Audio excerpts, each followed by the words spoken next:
I'm here with Shawn Romig. He's ViperRacingHistory.com. You can see all the good stuff on there. But for now, we're going to give you a 5-minute tour of these two GTS-Rs, and Shawn's going to explain the differences and subtleties between the two. So we may as well start with chassis 7 over here. Interestingly enough, although this car is here because it won the GT2 class at Le Mans 24 hours in 1998, many people might not realize this car was leading the race in class by as much as 7 laps the year before, and unfortunately had some ignition trouble, and in the process of trying to catch back up in the lead, the throttle stuck and it crashed in the Porsche curbs.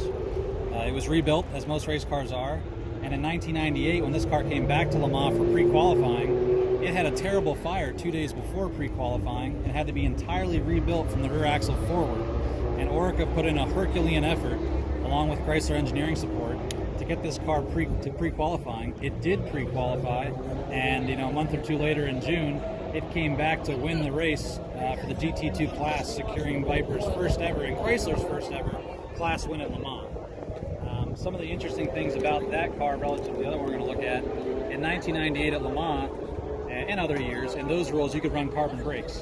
So if you look at the brake system, it's got the carbon rotors, whereas in Grand Am competition, on the car next to us, they were steel. You couldn't run a carbon brake package. Interestingly enough, at Le Mans this year, this car actually ran a different wheel package that's not here. It would have been a 19-inch wheel that was only run for 1 year only. But the carbon brakes still remain under there, which is pretty cool. And you may remember seeing pictures at the time where the whole side of the car was black with carbon dust, which unfortunately, as we've learned from the Chrysler people, it was cleaned off by mistake at an event not long after the car came back to Chrysler in 1998. All right, so we're moving on to the back here. What's some stuff that you wouldn't most like to notice? So the interesting thing about how the car's evolved, at this point in time, the rules wouldn't allow you to run a wing. I think it was 250 millimeters wide in the chord dimension. So if you look at this car relative to the one sitting next to it, this car has a much narrower wing than C21, which has a 400 millimeter chord. The other thing that you might notice is if you look in the back, you see these ducts coming through. They actually went to the differential and transmission cooler, but if you look at C21 over here, there's no ducts because they moved the inlet to the rear fascia. There's fans in that box down there that actually blow the air out the back of the license plate area. It's a totally different fascia compared to the earlier car C7. The other thing you might notice is that this was a pretty interesting piece that Chrysler got away with. The diffuser on this car is much longer than the 2000 Daytona winner. Well, the rules said if you look down at the car from the top, you were allowed to extend the diffuser out to the furthest point of the rear bodywork, which was the center of the rear bumper here. But the engineer, specifically Jeff Reese, thought, it doesn't say I can't extend that diffuser all the way over to the edge, so why don't I? And Chrysler did it, and the ACO looked at the rulebook and said, well, geez, you're right. It doesn't say you can't do that. Well, if you go look at C21, that diffuser is shorter and it follows the rear bumper line because they kind of amended that rule to prevent that. So there's some subtleties, all over everywhere you look. But this would be the 98 GT2 class Le Mans winner. That is the 2000 Rolex 24 of Daytona overall winner, chassis 21. Right. Interestingly, this car you may have seen the previous year wearing this livery at Le Mans. It ran as number 53 and didn't finish the race. It had a mechanical issue. But here it is in 2000, repainted in the iconic red and white. And as everyone knows, went on to secure the first overall victory at Daytona for an American production series car ever. Which was a big deal. It was a huge deal. Don't get me wrong, everyone respects and appreciates Le Mans wins, but to win Daytona overall, beating the prototypes as well as the GT cars, was unheard of at the time. And these cars have been tucked away in Conner Ave for, like almost a decade. It's been pretty rare to see them outside here. Especially together. Yeah, together. But it's pretty interesting. If you go back to the front of this car,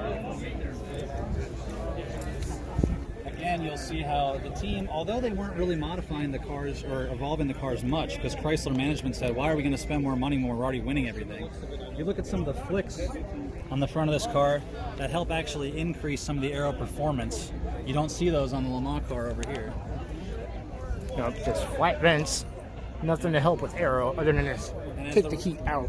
That as well. And as the rule package changed, they had to add some extensions here because as the track width grew, the rule state said you can't have the tires extend past the edge of the bodywork. So they have these little extensions on here to make sure they're in spec with the rules. And other than that, it's like I said, it's small details here or there, but interestingly enough, the cars, they live multiple lives and multiple liveries. You may be looking at a picture of a car wearing a number 53 at Le Mans in this livery and not realize it's actually the same car the next year that looks like this. Yep. And they just change little tweaks here and there, and they go on to live some pretty incredible lives. So, yeah, for sure. And me and Shawn were very fortunate this morning to check out under the hood and go inside the cars and see any differences that we may not notice the first time. Like we noticed the door is actually off of another car. Is that right? Yeah, the right-hand door on this car actually says chassis 22, which was the 99 Le Mans winner.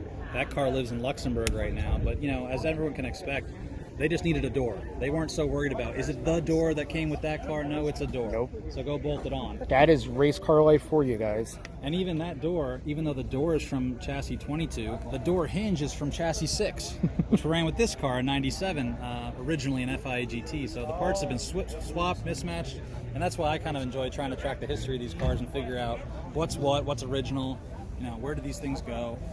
It's just a good time, but it's pretty special and rare to see them here together at an event. For sure. And as I mentioned before, Shawn is like the curator for Viper Racing history, getting all the documentation on all these cars, and he does a valuable effort, and we appreciate all your time and effort that you put into that. Appreciate your help as well, taking the good pictures.